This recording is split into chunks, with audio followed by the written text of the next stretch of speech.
Bom dia, boa tarde ou boa noite, conforme a ocasião. Eu sou a Mel Scare, seja muito bem-vindo para mais um vídeo aqui comigo. E hoje a gente vai desdobrar sobre dois filmes de lançamento do Netflix, super hype, que foram lançados essa semana. E eu tô aqui para falar sobre dois lançamentos do Netflix. Um, inclusive, saiu hoje, tá fresquinho, e eu já assisti. E a live de hoje vai ser pra gente saber se a gente assiste ou passa.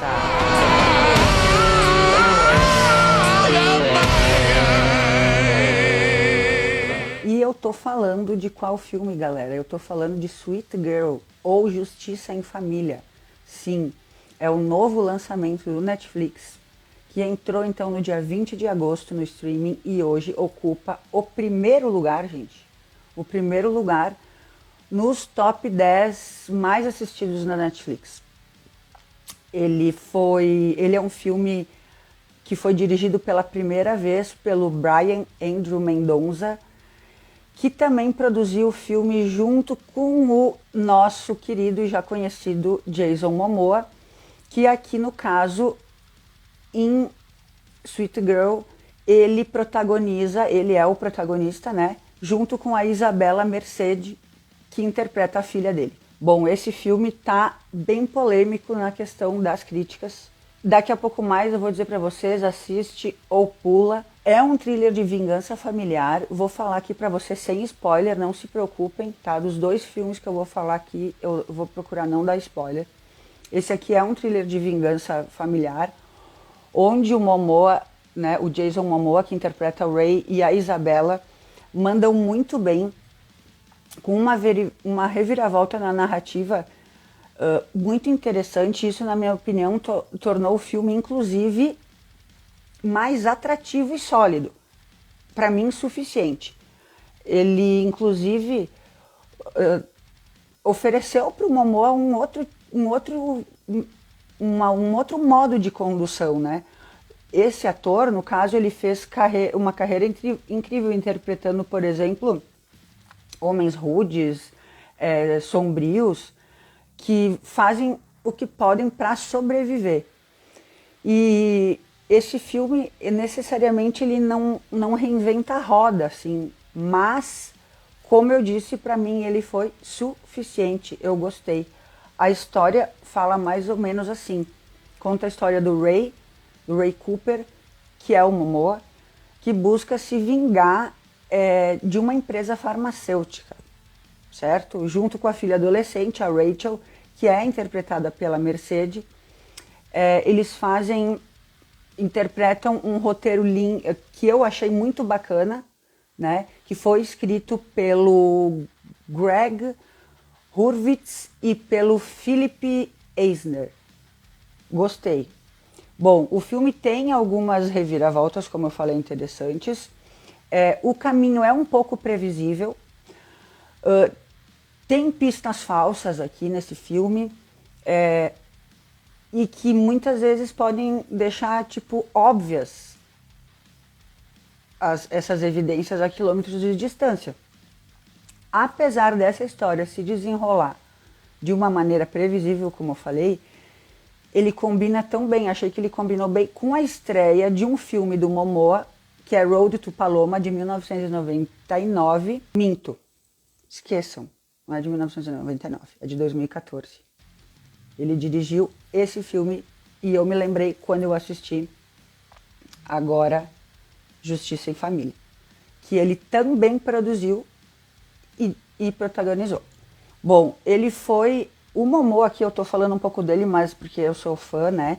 E depois eu vou falar um pouco da protagonista também, que foi a filha. Mas falando um pouco dele, eu acho que ele foi extremamente adequado como um personagem que interpreta um homem bonito. Eu achei que ele conseguiu, inclusive, controlar bastante os momentos onde que exigiu dele bastante emoção.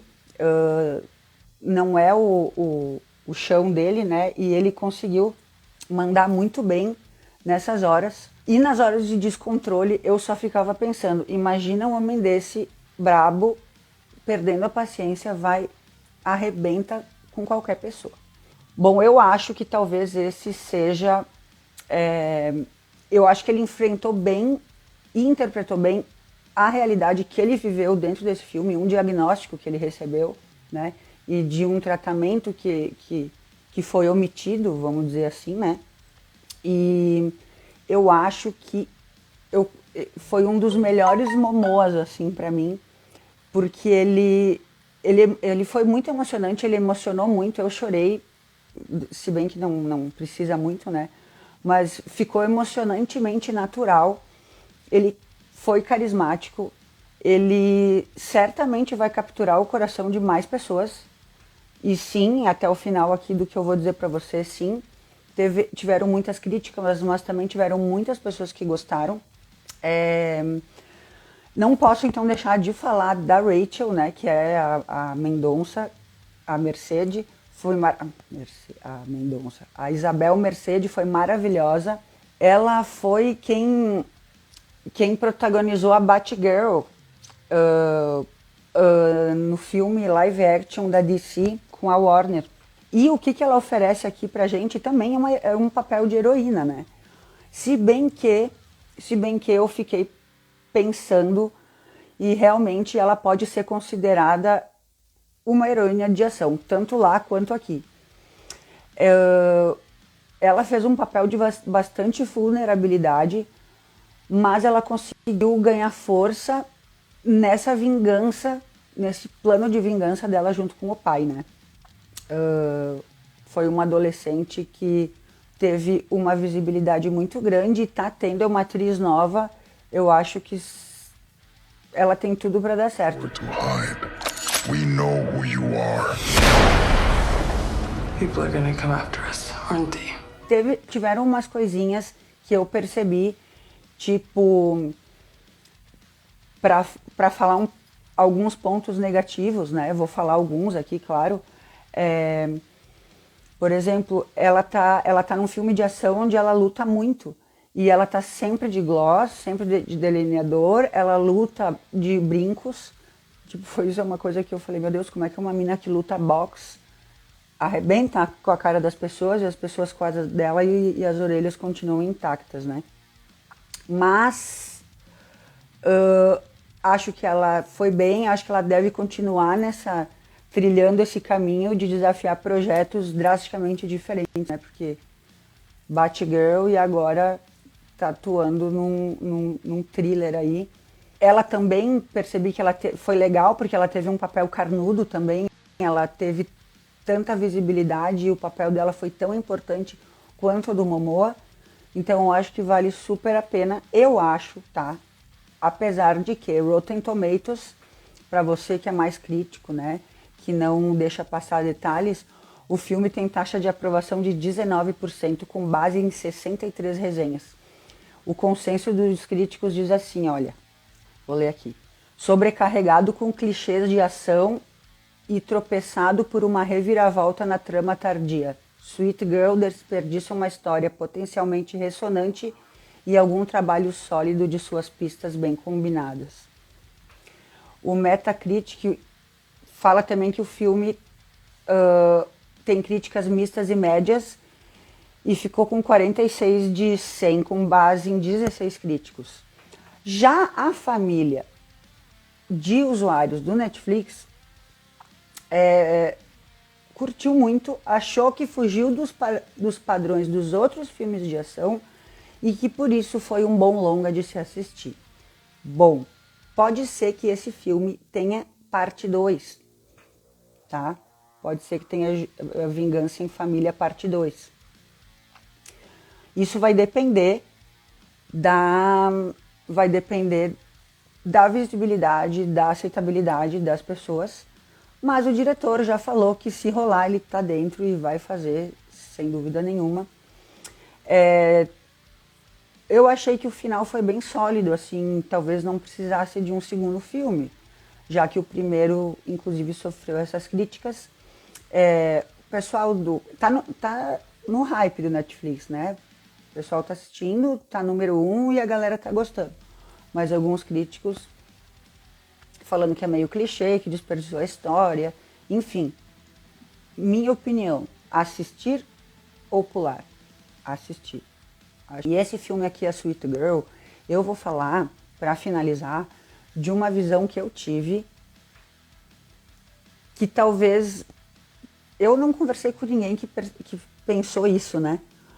Mas eu achei que a gente até pode pensar no final ali, para também algo, uma pitada talvez sobrenatural, ou de um trauma, de alguma paranoia, assim, de trauma, de alguma coisa que a pessoa passou. Então eu pensei que, olha, pode ser visto também assim, quem sabe não. My name is Christina Lopez. I came to this place to die. Lançou hoje, galera, The Old Ways, ou Raízes Macabras.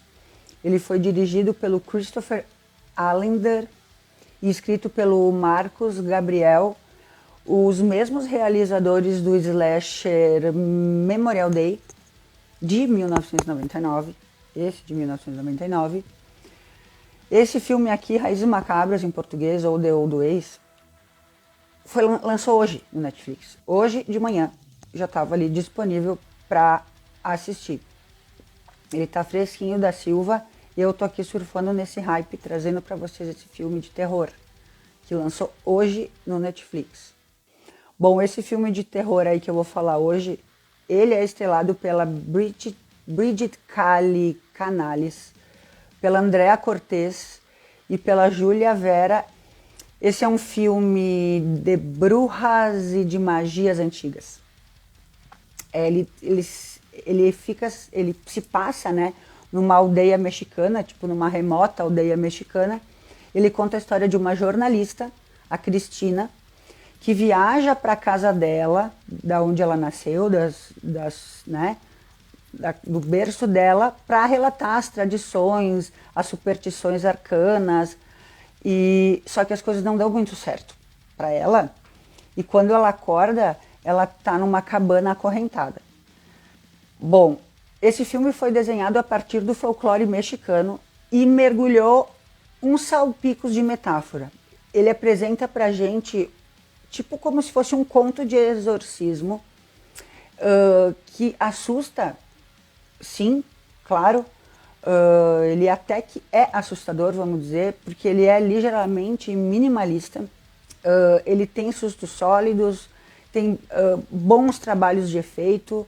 O diretor, o Allender, ele realmente conseguiu criar uma história perturbadora sobre uma mulher atormentada por uma coisa que ela não conhece e por um demônio que quer devorar ela. Tem uma alegoria, assim, um aspecto alegórico, assim, desse filme que a gente já viu antes, já viu em outros filmes.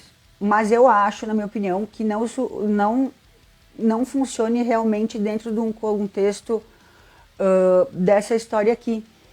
Ela não, toda essa história que a gente já viu não diminui o valor que a gente vê desse roteiro, né? Desse entretenimento, traz entretenimento. É um terror que respeita, né? Não tira onda com a cara da gente, não. Ele não é uma obra-prima, né? Mas ele é um filme de terror de respeito, eu achei. Por outro lado, ele não se aprofunda, assim, em nenhum daqueles tópicos que eles estão explorando ali. Eu teria gostado, por exemplo, se eles tivessem explorado um pouco mais, tipo a fundo a vila, as cavernas demoníacas, enfim, isso foi pouco explorado, um ponto negativo que eu achei. A Cristina, que é a protagonista, ela fica um pouco prejudicada por causa que ela é praticamente forçada a se reconciliar com o passado dela, a reconhecer os problemas que ela tem no presente e ao mesmo tempo passar por um exorcismo que tem estágios desagradáveis, vamos dizer assim. Ele é doloroso, ele é meio nojento. Nesse ponto da vida da Cristina, ela chegou a ser tão desligada do passado dela que ela nem mais espanhol falava. E aí ela contava com a prima dela, quando ela chegou nessa casa, para poder atuar como se fosse uma tradutora, vamos dizer assim. para que ela soubesse o que a bruxa estaria dizendo para ela. Essa bruxa que realiza o exorcismo na Cristina. Bom, esse filme já despertou meu interesse antes dele ser lançado no Netflix pelo pôster. Eu achei o pôster muito da hora, inclusive eu acho que foi o pôster mais legal desse ano que eu já vi. Os filmes de exorcismo, eles não são assim muito difíceis de se destacar, né? É difícil tu falar, esse filme aqui de exorcismo é top. Mas esse aqui, cara, eu acho que entreteve bem, divertiu, achei um final interessante. Nossa, um trovão, um raio. Aqui tá maior chuva, gente. Meu pai, eu tô dentro do estúdio e eu escutei o raio. Milagre que não faltou luz aqui. Bom, então, que eu tava falando que um filme de exorcismo ele é difícil de se destacar com uma história exclusiva, enfim, né?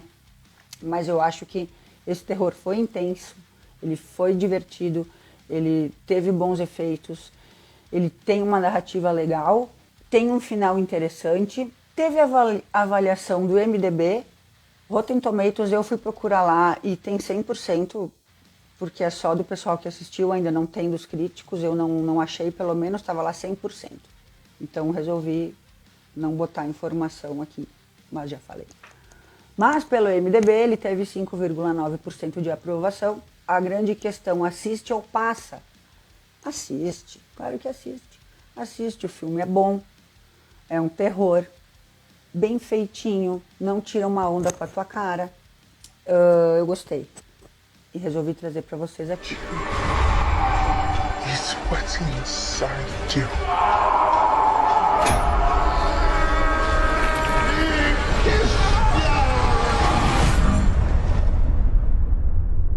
There is no demon, Christina. Procurei trazer informações sem spoiler para que vocês possam ir assistir esses filmes e tenham uma ótima experiência, tá bom? Se tu não é inscrito no meu canal, te inscreve. Se tu não me segue ainda aqui, me segue, que tu tá me ajudando, me fortalecendo a continuar criando conteúdo para vocês, tá bom? Então era isso. Chega de groselha, trololó.